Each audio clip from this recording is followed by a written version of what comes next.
नमस्कार। आज मैं बात करने वाला हूँ पेट फूलने की समस्या पे, या पेट अकड़ा रहता है, बहुत ही जकड़ा रहता है पेट। आज हम इस पे बात करेंगे। और साथ ही दूसरा जो टॉपिक है वो मैं आपको बताऊंगा कि बैक्टीरिया को हमारा बॉडी जो है कैसे हैंडल करता है, हमारे बॉडी के जो वाइट ब्लड सेल्स हैं उसको कैसे मारते हैं, मारने का तरीका बताऊंगा। ठीक है। सो ये शुरू करने से पहले एक चीज़ किसी ने पूछा था मेरे से कि क्या रागी ही फिंगर मिलेट है। तो देखें, हाँ, रागी ही फिंगर मिलेट है। ये देख रहे हैं इसका कलर, ऐसा ना, ये अपना ना तो पूरी तरह से ये ब्लैक है ना ही रेड कलर है, मतलब रेड और ब्लैक में ये है। ये 2-3 महीने पहले मैंने इसको मंगाया था, उसके बाद ये पूरा ऐसे के ऐसे ही पड़ा रहा और इसको मैं खाया ही नहीं। और पॉजिटिव मिलेट तो मैं खा ही रहा हूँ 5 के पाँचों। तो मैंने सोचा कि रागी खा के देखते हैं, रागी है ना।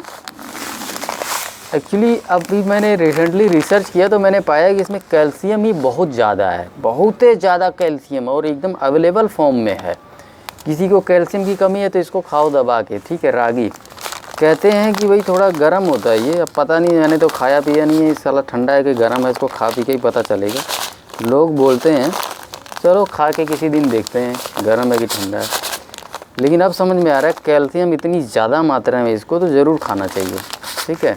चलें, ये डाइट में शामिल कर ले आप सभी लोग, कभी कभी ले लिया करें। ठीक है। कैल्शियम बहुत ज़्यादा है इसमें। हाँ, तो बात करेंगे हम लोग पेट की अकड़न के बारे में, पेट का अकड़न और फूलना। देखो, 5-6 प्रॉब्लम्स को डिस्कस करने में मेरे को खूब मज़ा आता है, बहुत ही मज़ा आता है। रीज़न क्या है कि 5-6 प्रॉब्लम्स ऐसी हैं जिसको मैंने खुद झेला हुआ है। अब भाई साहब एक बात बताओ, जो इंसान उस प्रॉब्लम को झेला भी है, दर दर डॉक्टरों के पास भटका भी है, बड़े से बड़े डॉक्टर, चंडीगढ़ के टॉप डॉक्टर्स के पास भटका भी हो, और ढेर सारी गोलियां खाई हो। ठीक है। दवाइयाँ 8-10 दिन से ज़्यादा काम नहीं करती। आप 10 दिन आपका पेट फूलने की समस्या है, डॉक्टर गोली देगा, बहुत महंगी गोली आती, गोली देगा, 8-10 दिन काम करेगी, उसके बाद दूसरा बंद हो जाएगा, काम ही नहीं करेगा। और उसके बाद इतना सारा करने के बाद, 1.5-2 साल भटकने के बाद, गोलियां खाने के बाद, और भाई जब एकदम प्रकृति से जुड़ के और नेचुरल खाना खा के एकदम सारी की सारी प्रॉब्लम भाग जाए। अब ये सारी चीज़ें जो इंसान कर चुका है, वो सोचो कितने बेहतर तरीके से वो लोगों को बता सकता है, एक्सप्लेन कर सकता है। यही रीज़न है कि 5-6 प्रॉब्लम्स आप देखेंगे कि मैं बार बार रिपीट करता रहता हूँ। अभी पेट फूलना और अकड़न में मेरे ख्याल ये मेरी अभी तक की 3री या 4थी वीडियो है। ठीक है। सो फ़ायदा क्या, अगर मैं इस चीज़ से वीडियो नहीं बनाऊंगा तो क्या फ़ायदा क्या होगा भाई साहब। ठीक है। कई बार जब मैं दिक्कतें झेल रहा था ना, उस टाइम मैं सोचता था कि ये सारी प्रॉब्लम मुझे हो क्यों रही है। मैं भोजन भी बढ़िया करता था। ठीक है। गलत मेरे मतलब कि जैसे कि दारू, बीड़ी, सिगरेट, शराब, गुटखा, ये सब, इन सब चीज़ों से मेरा दूर दूर से कोई वास्ता नहीं। ठीक है। और मीट, मछली, अंडा ये सब वैसे ही नहीं खाता था। हाँ, एक ही गलती करी कि दूध पीता था। ठीक है, वो भी पैकेट वाला। अब यहाँ मेरे घर में यहाँ भैंस तो रखा नहीं हुआ वो तो गांव में है। ठीक है, कि भाई घर का दूध मिलेगा, पैकेट वाला ही ले आएंगे ना। लेकिन अब समझ में आता है कि वो दिक्कतें हुई क्यों। एक्चुअल में कहीं ना कहीं कहते हैं ना कि जो कुछ होता है ना, बहुत सब कुछ अच्छे के लिए होता है। तो कहीं ना कहीं अब मुझे समझ में आता है कि हाँ यार, ये जो भी मैंने झेला है ना दिक्कतें, वो अच्छे के लिए ही हुआ है। क्योंकि अगर होता नहीं तो यहाँ बैठ के मैं आप लोगों को मोटिवेट थोड़ी कर रहा होता। ठीक है। मेरे को इसकी कीमत ही नहीं पता चलती है। पता चलता है फ्रूट्स, वेजिटेबल्स, प्रकृति, तो इसकी क्या कीमत है, लेकिन आज मुझे पता है इसकी कीमत क्या है। ठीक है। प्रॉब्लम को झेल लिया और उसके बाद प्राकृतिक तरीके से उसको ठीक भी कर लिया। गोलियां भी खा ली, दूसरा गोली खा खा के वो दिक्कत जाती ही नहीं है। ठीक है। मतलब एक गोली से 2 गोली, 4 गोली, 5 गोली, 6 गोली वो ऐड होता ही रहता है। ठीक है। तो अब इसकी कीमत मुझे पता है। रोज़ वीडियो बना रहा हूँ, क्यों बना रहा हूँ भाई साहब, मुझे कीमत पता है इसकी। मुझे पता है कोई इंसान पका पका के खाना छोड़ देगा, ठीक है, तड़का लगा के खाना छोड़ देगा, दूध पीना छोड़ देगा, ये पैकेटों वाला जो आ रहा है या जो भी है। ठीक है। और फ्रूट्स एंड वेजिटेबल्स भरपूर मात्रा में खाना शुरू कर देगा तो उसकी प्रॉब्लम जो है वो चली जाएगी। अब देखिए, जैसे पेट फूलना और पेट में अकड़न रहना, ये जो दिक्कत है ना, ये पेट, सबसे पहले तो आपका पेट जो हो वो साफ़ नहीं होगा। अब नहीं साफ़ होगा तो वो क्या होगा, अंदर ही अंदर उसी के अंदर बैठा रहेगा। अब बाई चांस क्या, हर कोई बंदा गेहूं ही खा रहा है आज की तारीख में। गेहूं की समस्या ये है कि वो आंतों में जाके चिपक जाता है और उसको जैसे ही मिलता है इतना ज़्यादा मात्रा में गैस फर्मेंट करता है कि पूछो मत। वही गैस तकरीबन शाम को 4 से 5 बजे इतनी ज़्यादा मात्रा में गैस बनती है, ठीक है। इसका कुछ ना कुछ कनेक्शन है, मतलब ऊपर से लेके नीचे तक चंद्रमा से कुछ ना कुछ कनेक्शन है ना। देखते हैं ना, चंद्रमा की वजह से टाइड आता है, समुद्र में उठता है ना टाइड, ठीक है। तो ये गैस का भी कहीं ना कहीं कनेक्शन है। आप देखेंगे कि 4, 5 बजे, 6 बजे बहुत ज़्यादा गैस बनेगी लोगों को, जिसको बनती है ना बहुत ही ज़्यादा। हालांकि अभी तो मैं बिल्कुल, मेरा छुटकारा मिल चुका है, मुझे बिल्कुल भी गैस नहीं बनती। तो जो व्यक्ति अभी फ़िलहाल इस प्रॉब्लम को झेल रहा है वो देखेगा कि उसको 4-5 बजे पेट ऐसे फूल के एकदम डब्बा हो जाएगा, ऐसे ही निकलेगा, पेट बाहर हो जाएगा एकदम से, ठीक है। सो अब ये चीज़ हमें समझ में आ गई है कि एक रीज़न है कि भाई पेट अच्छे से साफ़ नहीं हो रहा, और दूसरा रीज़न है कि आप गेहूं खा रहे हैं और वो वैसे ही पेट साफ़ नहीं हो रहा, अंदर पड़ा हुआ है। अभी जैसे पानी मिलता है तो गेहूं क्या है कि फूलता है, ठीक है, फूलता है। आप देखो, आप आटा सान के रख दो और उसके बाद वो फूल जाएगा, वो थोड़ा सा उसकी जो है वो बढ़ जाएगी, उसकी क्या बोलते हैं, वॉल्यूम उसका बढ़ जाएगा। ठीक उसी प्रकार से जब वो पेट में रहता है ना, वो उसका वॉल्यूम बढ़ता है, जैसे पानी मिलता है ऐसे बढ़ता है। साथ ही गैस भी बनाता है, गैस भी फर्मेंट होती, तो गैस भी पेट को बाहर निकालता है। तो इस प्रकार से पेट अकड़ भी जाता है और पेट फूलता भी है बहुत ज़्यादा। अब इसको ठीक कैसे करेंगे? ठीक करने का तरीका है, आप पेट को सबसे पहले तो साफ़ कर लें। साफ़ कैसे होगा? एनीमा करेंगे तो पेट जो है पूरी तरह से साफ़ हो जाएगा। सो इनिशियली आप 10-15 दिन एनीमा करें और उसके बाद जो है डाइट से अपना गेहूं, यानी कि गेहूं का आटा, इसको निकाल दें डाइट से, चावल और दालें, कम्प्लीटली 3 के तीनों चीज़ें निकाल दें। ठीक है। जिस व्यक्ति को पेट फूलना और गैस की समस्या है उसको 100% एसिडिटी भी होगा। रीज़न क्या होता है कि वही गैस जो पेट में बना होता है वो साला उठ के ऊपर आ जाता है, इधर स्टमक में। अभी स्टमक में जब वो गैस आ जाती है ना, तो स्टमक को लगता है कि कोई पचाने वाली चीज़ आ गई, वो साला गैस निकालना शुरू कर देता है। गैस कह रहा हूँ, एसिड निकालना शुरू कर देता है। वहीं से एसिडिटी की भी समस्या शुरू हो जाती है। तो गैस और एसिडिटी का बहुत ही गहरा संबंध है। जिस व्यक्ति की गैस बिगड़ जाएगी ना, उसको एसिडिटी की समस्या होनी ही होनी है। रीज़न यही है जो मैंने अभी बताया है आपको। तो इस प्रकार से अब इसमें क्या, दाल खाओगे तो दाल जो है ना एसिड बनाती है। अब जिसको एसिडिटी की समस्या नहीं, उसको पता नहीं चलेगा। उसको पता कब चलेगा? जब उसके घुटनों में वो जाके जमा हो जाएगा। जब बूढ़ा हो जाएगा ना 50-60 साल का, और उसके बाद जब इसके घुटने खट करने लगे, तब समझ आएगा हाँ दाल एसिड बनाता है। उससे पहले समझ नहीं आता कि दाल एसिड बनाती है, लेकिन एक्चुअल में दाल एसिड बनाती है भी बहुत ज़्यादा मात्रा में। तो देखते होंगे डॉक्टर लोग भी मना कर देते हैं जिनको आर्थराइटिस वगैरह की समस्या होती है, या फिर घुटनों में क्या बोलते हैं वो, यूरिक एसिड बढ़ जाता है, उसको भी डॉक्टर मना कर देते हैं, भाई तुम ज़्यादा प्रोटीन वाली चीज़ें मत खाओ, दाल मत खाओ, ठीक है। कई डॉक्टर तो पालक भी मना कर देते हैं। पालक पता नहीं क्यों मना करते हैं, समझ से बाहर है, ठीक है। पालक तो अच्छी चीज़ है, रादर वो तो एसिड को निकालती है, ठीक है, चाहे घुटनों में जमा या पेट में, वटेवर।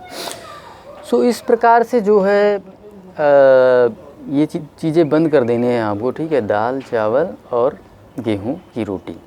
अब इन तीनों की जगह पे आप अगर पकाया हुआ भोजन खाना चाहते हैं तो आपको मिलेट शामिल कर लेना है, ठीक है। मिलेट्स आप खाओ। ये एक मैंने बता दिया, ये रागी, ठीक है, ये न्यूट्रल मिलेट है, ये पॉजिटिव नहीं है, ठीक है। 5 मिलेट जो मैं कई बार एक्सप्लेन कर चुका हूँ उसको खाना है, ठीक है। इसको भी शामिल कर सकते हैं अगर आपको कैल्शियम की कमी है तो ये भी शामिल कर सकते हैं, ठीक है। तो बाकी जो है आप एक तो एनीमा आपको बता दिया, उसके बाद आप एक आधा ग्रीन जूस लें, ठीक है। उससे क्या है कि पेट साफ़ हो जाता है, और एसिडिटी है तो वो भी एकदम डाउन कर देता है एसिडिटी। और मॉर्निंग में ग्रीन जूस लें, ठीक है। पालक टमाटर आंवले का ग्रीन जूस ले सकते हैं। पालक नहीं मिल रहा है तो अभी आप करेले का ग्रीन जूस लें, ठीक है। करेला एकदम तीखा वो होता है, तीखा कह रहा हूँ, तिक्त होता है। तिक्त मतलब बहुत ही ज़्यादा कड़वा होता है। उसका पीएच लेवल भाई साहब आप अगर चेक करोगे तो मोर देन 10 आएगा। अब जिसका पीएच लेवल 10 है तो वाला एसिडिटी को झम से नीचे कर देगा, आपको एसिड बनी हुई तुरंत न्यूट्रलाइज़ कर देगा, और साथ ही पेट को भी साफ़ कर देगा। दोनों चीज़ें करता है एक साथ, ठीक है।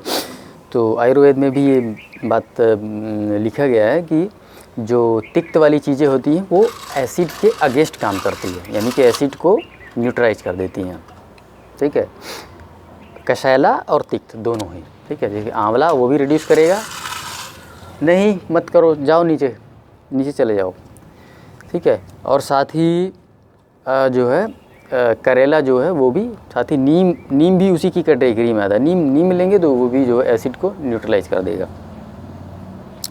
अब उसके बाद जो है आप पानी वाला फ्रूट्स खाएं। अभी तो जैसे अब अप्रैल चल रहा है, गर्मियाँ आ गई, तो अब इस टाइम पे आप जो है पानी वाला फ्रूट्स, तरबूज खरबूज बहुत ज़्यादा आ रहा है, उसको खाएं आप दबा के, ठीक है। पूरा दिन भी खा सकते हैं।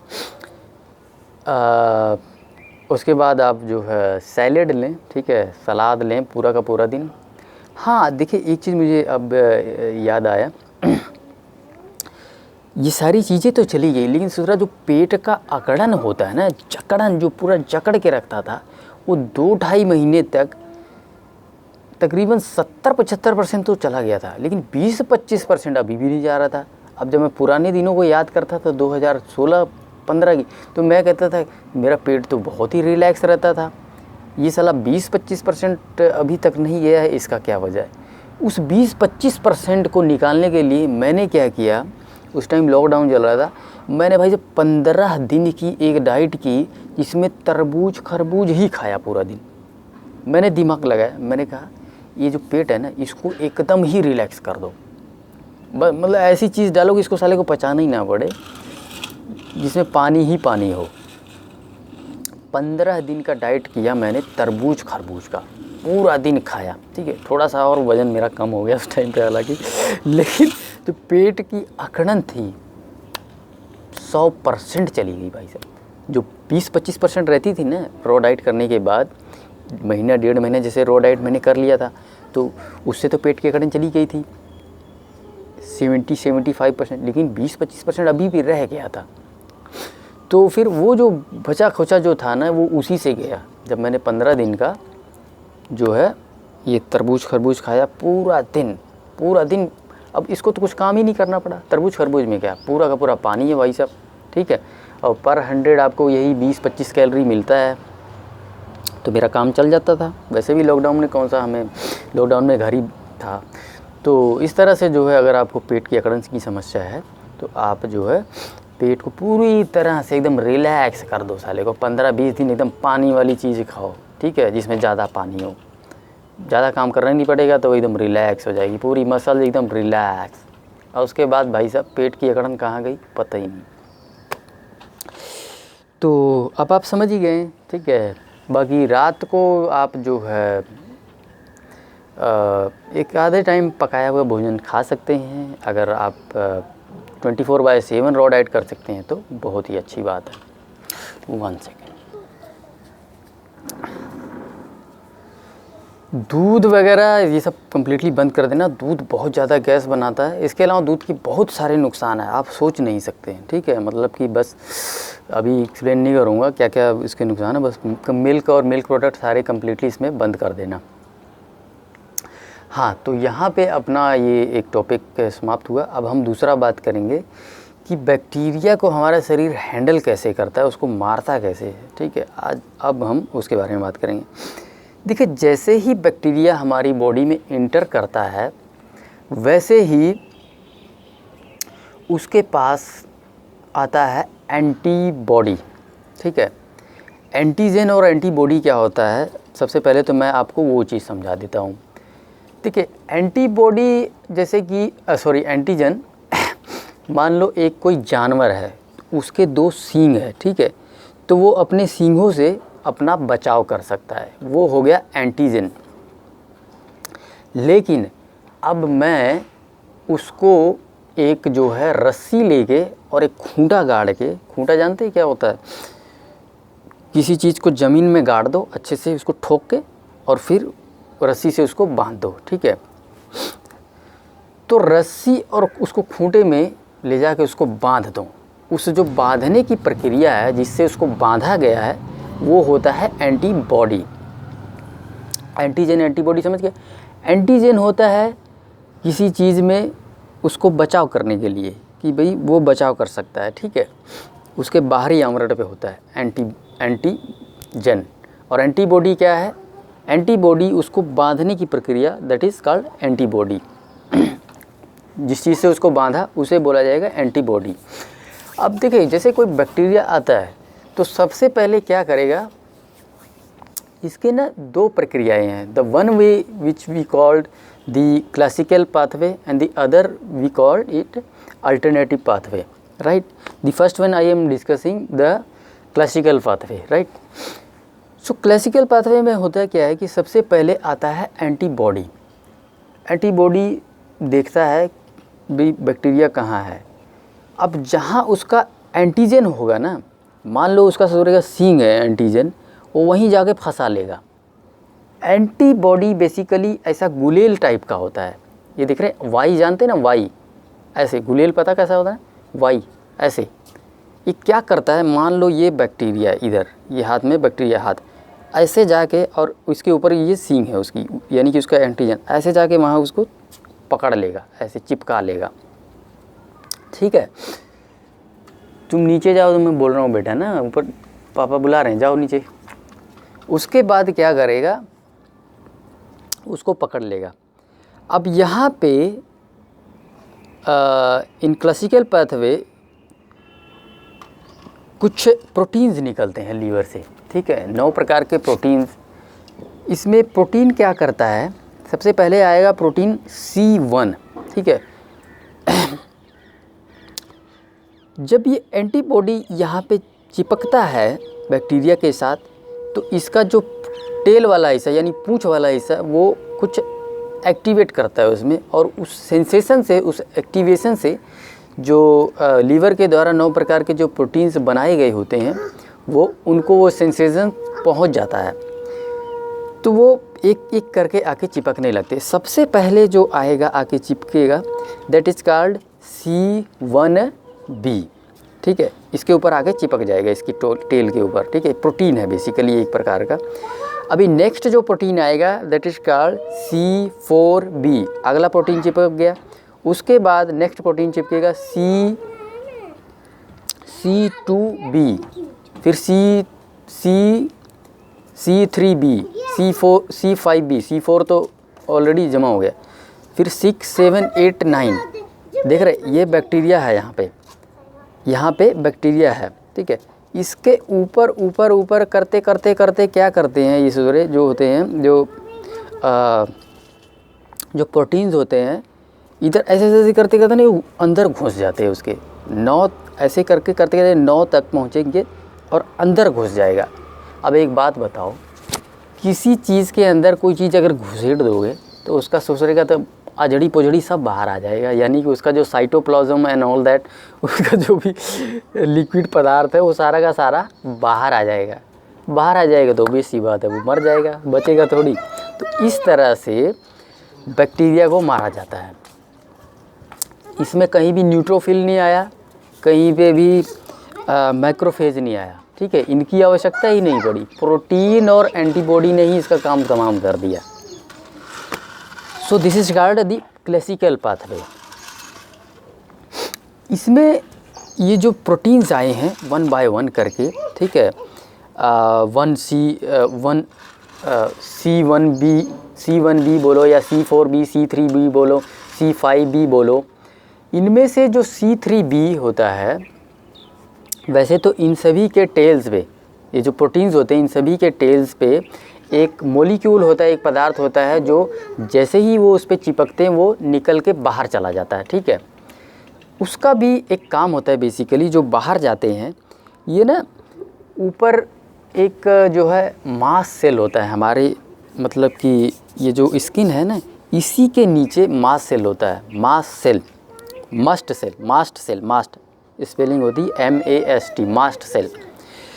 ये मास्ट सेल बेसिकली करते क्या है, इन्फ्लेमेशन टाइप क्रिएट कर देते हैं। आप देखेंगे कि कहीं आपके बैक्टीरिया अगर घुस गया कहीं पे, तो वहाँ पे इन्फ्लेमेशन होता है। तो इन्फ्लेमेशन जो करता है वो मास्ट सेल ही करता है। अगर मास्ट सेल नहीं है, हर जगह अवेलेबल होता है मास्ट सेल, करता क्या है कि जो ब्लड वेसल्स होती है ना, उसकी कैपिलरीज़ को डायलेट कर देता है, और वहाँ से थोड़ा बहुत ब्लड भी निकलना शुरू हो जाता है, और वो पूरा का पूरा एरिया इन्फ्लेम्ड हो जाता है। फिर सबको पता लग जाता है, जितने न्यूट्रोफिल्स हैं, ठीक है, और जो मोनोसाइट्स है, और ये जितने भी प्रोटीन्स हैं, ये सबको पता चल जाता है कि भाई वहाँ पे कुछ गड़बड़ है। जैसे इन्फ्लेमेशन हो जाएगा, तो इन्फ्लेमेशन करने का काम किसका है, मस्ट सेल का है, मास्ट सेल, ठीक है, MAST। तो इस प्रकार से अब जो वो मॉलिक्यूल्स इस प्रोटीन से निकल के गए, उनका भी कार्य है, ठीक है। एक कार्य और भी है, ठीक है, वो हम आगे डिस्कस करेंगे। अब एक तरीका तो आप समझ गए कि बैक्टीरिया को कैसे मारा गया। वहाँ पे ना तो न्यूट्रोफिल्स की आवश्यकता पड़ी, ना ही मैक्रोफेजेस की आवश्यकता पड़ी। अभी दूसरा प्रक्रिया आपको बताते हैं, जिसमें एंटीबॉडी की ही आवश्यकता नहीं पड़ेगी, ठीक है, एंटीबॉडी की आवश्यकता पड़ेगी नहीं। एंटीबॉडी देखिए ऐसे नहीं बन जाता है, एंटीबॉडी बनता है, कुछ टाइम लगता है उसमें। जैसे अभी आपकी बॉडी के अंदर कोई बैक्टीरिया, वायरस या फंगस इंटर करेगा, पहली बार इंटर करेगा, तो पहली बार एंटीबॉडी थोड़ी बना रहेगा, ठीक है, फर्स्ट टाइम एंटीबॉडी नहीं बना होता है। लेकिन हाँ, अब जैसे कि मान लो आपके मम्मी जी ने उस बैक्टीरिया, वायरस, फंगस को कभी झेला हुआ है, और आपने बचपन में मम्मी जी का दूध अपने पिया हुआ है, तो मिल्क के through IgM, this is a antibody, ठीक है। 5 प्रकार के एंटीबॉडी होते हैं, जिसमें IgM, ये एंटीबॉडी मदर मिल्क के थ्रू बच्चे के अंदर आ जाता है। मतलब जैसे ही बच्चा पैदा हुआ, तो जितनी भी प्रॉब्लम्स उसकी मदर ने झेला हुआ है, जितनी भी बैक्टीरियाज, फंगस, वायरस को झेला हुआ, उस सब का एंटीबॉडी उस बच्चे के अंदर आ जाएगा। Why doctors recommend to breastfeed, भाई 6 महीने तक बच्चे को जो है ब्रेस्ट फीडिंग ही मदर्स क्यों करें। दिस इज़ द रीज़न, यही वजह है कि जो है 6 महीने तक बच्चे को जो है मदर्स मिल्क ज़रूरी होता है, क्योंकि सारा का सारा एंटीबॉडी बच्चे के अंदर आ जाता है मदर्स मिल्क के अंदर। मतलब जितना स्ट्रॉन्ग मदर है, उतना ही स्ट्रॉन्ग जो है उसका जो है बच्चा भी हो जाता है। ये सबसे बड़ा रीज़न है एंटीबॉडी। तो इस प्रकार से आपने एंटीबॉडी का जो है इम्पोर्टेंस समझा। अब देखें, कोई bacteria, fungus, virus first time inter किया है, तो एंटीबॉडी तो है नहीं बॉडी के अंदर, अभी उसको कैसे मारा जाएगा। उसको मारने का जो तरीका है,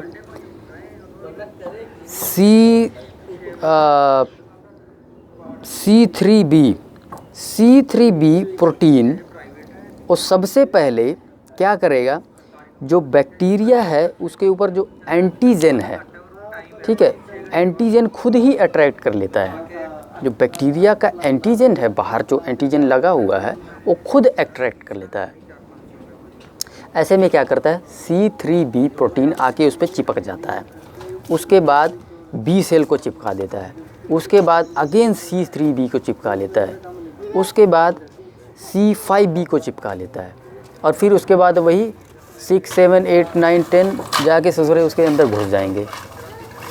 उसकी उजड़ी सारी बाहर आ जाएगी, उसका साइटोप्लाज्म बाहर आ जाएगा, सब कुछ बाहर आ जाएगा, और ऐसे में बैक्टीरिया मर जाता है। तो ये this is called alternate pathway, ठीक है। अब पहले वाला समझाया था क्लासिक पाथवे, ठीक है, जिसमें एंटीजन की आवश्यकता पड़ी थी। इसमें तो एंटीबॉडी की आवश्यकता पड़ी थी, इसमें तो एंटीबॉडी की आवश्यकता ही नहीं पड़ी, प्रोटीन ने ही सारा काम तमाम कर दिया। नेक्स्ट अल्टरनेटिव पाथवे में ही एक और तरीका है बैक्टीरिया, फंगस, वायरस को मारने का।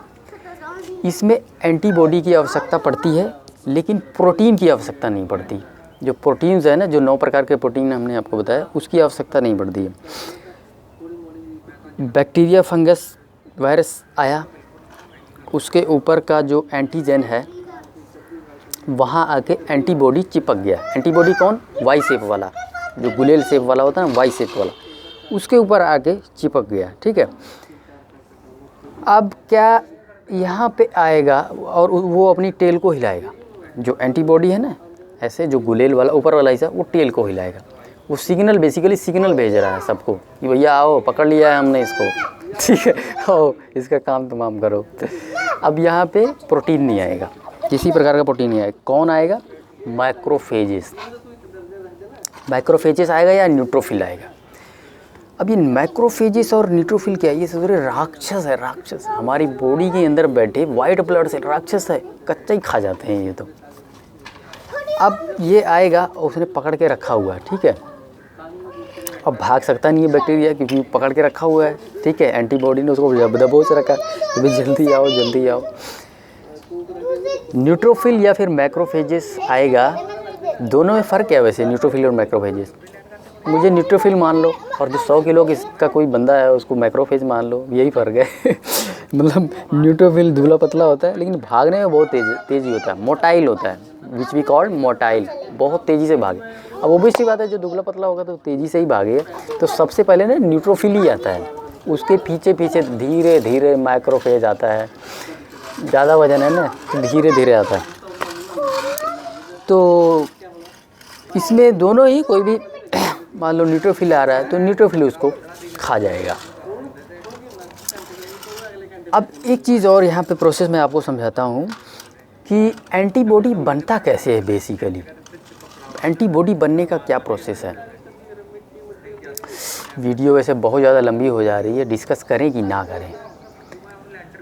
चलो कल डिस्कस करते हैं, ठीक है। एंटीबॉडी बनता कैसे है उसको हम कल डिस्कस करेंगे, बहुत ज़्यादा लंबा हो गया। चले फिर, आई होप आज की वीडियो से मैं आपको कुछ मोटिवेट कर पाया हूँ, कुछ सिखा पाया हूँ। तो इस वीडियो को यहीं समाप्त करते हैं। धन्यवाद।